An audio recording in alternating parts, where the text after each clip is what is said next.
کیا وہ لوگ جن کے دلوں میں بیماری ہے یہ خیال کیے ہوئے ہیں کہ اللہ ان کے کینوں کو ظاہر نہیں کرے گا؟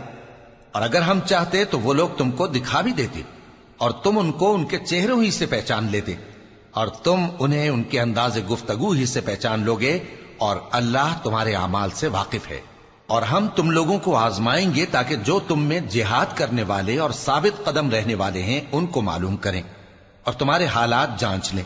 جن لوگوں کو سیدھا رستہ معلوم ہو گیا اور پھر بھی انہوں نے کفر کیا اور لوگوں کو اللہ کی راہ سے روکا اور پیغمبر کی مخالفت کی، وہ اللہ کا کچھ بھی بگاڑ نہیں سکیں گے، اور اللہ ان کا سب کیا کرایا اکارت کر دے گا۔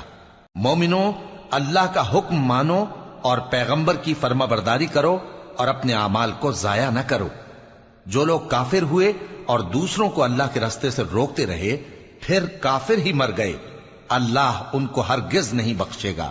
تو مسلمانوں، تم ہمت نہ ہارو اور دشمنوں کو صلح کی طرف نہ بلاؤ، اور تم ہی غالب رہو گے، اور اللہ تمہارے ساتھ ہے، وہ ہرگز تمہارے اعمال کو کم اور ضائع نہیں کرے گا۔ دنیا کی زندگی تو محض کھیل اور تماشا ہے، اور اگر تم ایمان لاؤ گے اور پرہیزگاری کرو گے تو اللہ تم کو تمہارا اجر دے گا اور تم سے تمہارے مال طلب نہیں کرے گا۔ اگر وہ تم سے مال طلب کرے پھر تمہیں تنگ کرے تو تم بخل کرنے لگو، اور وہ بخل تمہارے کینے ظاہر کر کے رہے۔ دیکھو، تم وہ لوگ ہو کہ اللہ کی راہ میں خرچ کرنے کے لیے بلائے جاتے ہو، تو تم میں ایسے شخص بھی ہیں جو بخل کرنے لگتے ہیں، اور جو بخل کرتا ہے اپنے آپ سے بخل کرتا ہے، اور اللہ بے نیاز ہے اور تم محتاج۔